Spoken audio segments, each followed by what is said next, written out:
Hello all. అందరూ ఎలా ఉన్నారు? కామెంట్ బాక్స్‌లో కామెంట్ చేయండి. అసలు మర్చిపోకండి. Welcome to my channel all things Anju. ఎవరైనా సబ్స్క్రైబ్ చేసుకోని వాళ్ళుంటే సబ్స్క్రైబ్ చేసుకోండి. అండ్ కొత్తగా ఛానల్‌ని చూస్తున్న వాళ్ళు కూడా సబ్స్క్రైబ్ చేసుకోండి. ఇక్కడ నేను లిటిల్ మిల్లెట్‌తో కిచిడీ చేశాను. సామలతో కిచిడీ చేశాననమాట. కొర్రలు, సామలు అవి ఉంటాయి కదా! అంటే రెగ్యులర్‌గా అప్పుడప్పుడు చేస్తూ ఉంటాను. ఇలా చేసుకుంటే బ్రేక్‌ఫాస్ట్‌లో అయినా, డిన్నర్‌లో అయినా ఈజీగా తినేయొచ్చు. చాలా బావుంటుంది. కొద్దిగా తిన్నా సరే చాలా టమ్మీ ఫుల్ అయిపోతుంది. అండ్ హెల్తీ కూడా కదా! ఎక్కువ ఇంగ్రీడియెంట్స్ ఏమి అవసరం లేదు. యాక్చువల్‌గా ఇంకా ఏమైనా వేసుకోవాలనుకుంటే కూడా వేసుకోవచ్చు. బట్ నేను ఇంట్లో ఏం లేవు. సో, అందుకని ఇంకా ఇలా కిచిడీ చేసేసాను. వెజిటబుల్స్ ఏమి ఎక్కువ లేవనమాట. సో, అందుకని ఇలా కిచిడీ చేసేసాను. ఇంకా వీటిని నేను ఆల్రెడీ మార్నింగ్ సోక్ చేసి పెట్టుకున్నాననమాట. 8 అవర్స్ మినిమమ్ నానబెట్టాలి. లేదంటే సరిగ్గా ఉడకదు. సరే ఉడికినా సరే టమ్మీ పెయిన్ వస్తదంట. సో, అందుకని నేను మోస్ట్‌లీ సోక్ చేసి పెడతాను 8 అవర్స్. ఇంకా మార్నింగ్ సోక్ చేశాను కదా! ఇంకా దాంతోనే వాటర్ ఉన్నాయి కదా! ఆ వాటర్‌తోనే ఇంకా ఉడికిస్తున్నాను. ఇంకా వాటర్ కావాలంటే తర్వాత కూడా యాడ్ చేసుకోవచ్చు. ఇంకా కొంచెం కిచిడీ కాబట్టి కొంచెం వాటర్ ఎక్కువే పడతాయి. యాక్చువల్‌గా రైస్ అయితేనేమో ఒక కప్పుకి 3 కప్స్ అలా వాటర్ ఏస్తాను. ఇంక ఇక్కడ ఎక్కువే వేశాను. సో, ఇంకా ఆ వాటర్‌తో ఉడికిస్తున్నాను నేను. ఒక పక్క నేను ఇంకా వెజిటబుల్స్ తీసుకున్నాను. ఆనియన్ అండ్ క్యారెట్, కొత్తిమీర అండ్ కరివేపాకు కొంచెం తీసుకున్నాను.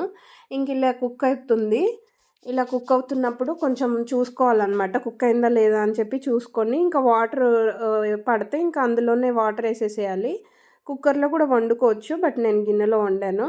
ఇలా అవుతుంది. సో, ఇంకా ఇలా అయిపోయింది కదా! ఇది సరిపోతుందనమాట ఇంత. కొంచెం వాటర్ యాడ్ చేసుకుంటే చేసుకోవచ్చు. ఇంకా అన్నీ కట్ చేసి పెట్టుకున్నాను నేను. పచ్చిమిర్చి, టొమాటో అండ్ ఆహ్, ఆనియన్, కొత్తిమీర, కరివేపాకు అండ్ క్యారెట్ తురిమి పెట్టుకున్నాను. ఇంకా పోపేసుకోవడమే. ఇంకా పాన్ పెట్టేసుకొని కొంచెం ఆయిల్ తీసుకొని, ఇంకా అందులో ఆవాలు, జీలకర్ర, ఇంకా మీకేమైనా వేసుకోవాలనిపిస్తే పల్లీలు అండ్ శనగపప్పు అవన్నీ వేసుకోవచ్చు. నేనైతే చిన్నగా కొంచెం క్యాషు వేసుకున్నాను. అంతే ఇంకా. పల్లీలేం వేయలేదు. పల్లీలు వేసుకోవాలనుకుంటే వేసుకోవచ్చు. ఇంకా ఆ తర్వాత పచ్చిమిర్చి వేసుకున్నాను. పచ్చిమిర్చి మీ కారానికి తగ్గట్టుగా వేసుకోండి. నేనైతే 2 వేసుకున్నాను. కొంచెం కారంగా ఉన్నాయి. ఇంకా ఆ తర్వాత ఆనియన్ వేసుకున్నాను. ఆనియన్ కొంచెం ఫ్రై అయిన తర్వాత ఇంకా క్యారెట్ వేసుకున్నాను. కరివేపాకు కూడా వేసేసుకొని క్యారెట్ వేసుకున్నాను.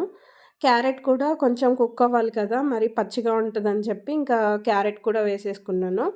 క్యారెట్ కుక్ అయిన తర్వాత ఇంకా సాల్ట్ అది వేసుకున్నాను. సాల్ట్ వేసిన వీడియో క్లిప్ మిస్ అయిందనుకుంటా. ఇంకా కొంచెం క్యాప్ పెట్టేసి కుక్ అయిన తర్వాత ఇంక ఇలా కలిపేసుకొని కొంచెం సాల్ట్ అది వేసుకొని ఇంకా అయిపోయిన తర్వాత ఈ పోపు తీసుకెళ్ళి ఇంకా ఇందాక మనం కుక్ చేసాం కదా మిల్లెట్స్‌లో, ఇంకా అందులో వేసేసి కలుపుకొని కొంచెం స్టవ్ పైన మళ్ళీ పెట్టాలి. స్టవ్ ఆన్ చేసి ఇంకా కొంచెం వాటర్ అవసరమైతే వాటర్ ఏసేసుకొని ఇంకా కలిపేసి ఒక 2 మినిట్స్ ఉంచితే చాలు. అంతకంటే ఎక్కువ అవసరం లేదు. ఒక 2 మినిట్స్ ఉంచితే ఇంకా దానికంతా పడుతుంది కదా! సాల్ట్ అండ్ స్పైసెస్ అది పడతాయి కదా! సో, అందుకని ఒక 2 మినిట్స్ ఉంచాలి. ఇంకా అంతే లిటిల్ మిల్లెట్స్‌తో కిచిడీ రెడీ అయిపోతుంది. రెడీ అయిపోయింది ఆల్మోస్ట్ ఇంకా. ఇంకా సర్వ్ చేసేసుకోవడమే. బ్రేక్‌ఫాస్ట్‌లో అయినా, లేదంటే డిన్నర్‌లోకైనా ఎప్పుడైనా ఇలా తినాలనిపించిన కిచిడీ టైప్‌లో ఇలా చేసుకోండి. చాలా చాలా బావుంటుంది. చాలా అంటే చాలా టేస్టీగా ఉంటుంది. అండ్ టమ్మీ కూడా ఫిల్ అయిపోతుంది కొంచెం తినగానే. సరిపోతుంది. ఇంకా 2, 3 మెంబర్స్‌కి ఈజీగా వస్తది. ఒక చిన్న కప్పు. చాలా చాలా బావుంటుంది అండ్ హెల్తీ కూడా. అండ్ ఏ మిల్లెట్స్‌తో అయినా ఇలా ట్రై చేయొచ్చు. లిటిల్ మిల్లెట్ అని కాదు. ఏదైనా ట్రై చేయొచ్చు. కుదిరితే ట్రై చేయండి. ఎలా ఉందో కామెంట్ చేయండి.